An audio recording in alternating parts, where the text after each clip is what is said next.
শনিবারে তো নিরামিষ হয়, তো সে কারণে আজকে নিরামিষে স্পেশাল কিছু রান্না আমি করেছি। রোজ নিরামিষে ওই ভাজা ভুজি ভালো লাগে না, সে কারণে আজকে ভাবলাম একটু অন্য কিছু করা যাক। তো চলো দেখে নিই আজকে আমি কি করেছি।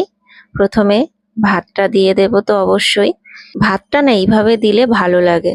আমি কিন্তু বাড়িতে এইভাবে কাউকে দিই না, বা আমি নিজেও খাই না, তোমাদেরকে দেখানোর জন্যই আমি এভাবে দিই। আর একটা লেবু আর একটা লঙ্কা নিয়ে নিয়েছি। স্যালাডে কিছু নেই, শশা, তো সে কারণে স্যালাডে কিছু নিইনি। আর এদিকে দেখো ভাজার পাতে দিয়ে দিয়েছি উচ্ছে ভাজা, আর ডালের বড়ার তরকারি করেছি, সেই বড়া একটু রেখে দিয়েছিলাম, সেটাই দিয়ে দিলাম। আর করেছিলাম চালতার ডাল।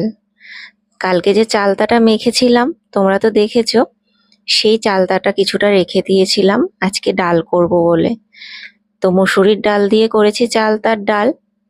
আর এটা কি বলো তো, এটা হলো কাঁচকলার কোপ্তা। কাঁচকলা, আলু এগুলো দিয়ে যেভাবে করে আর কি, কাঁচকলার কোপ্তার তরকারি।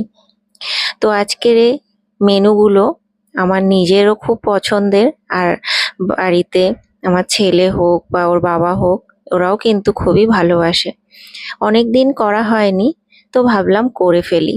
আর দুটো কাঁচকলাও ছিল। আর এটা হচ্ছে সেই ডালের বড়ার তরকারি। আর শেষে জল তো অবশ্যই।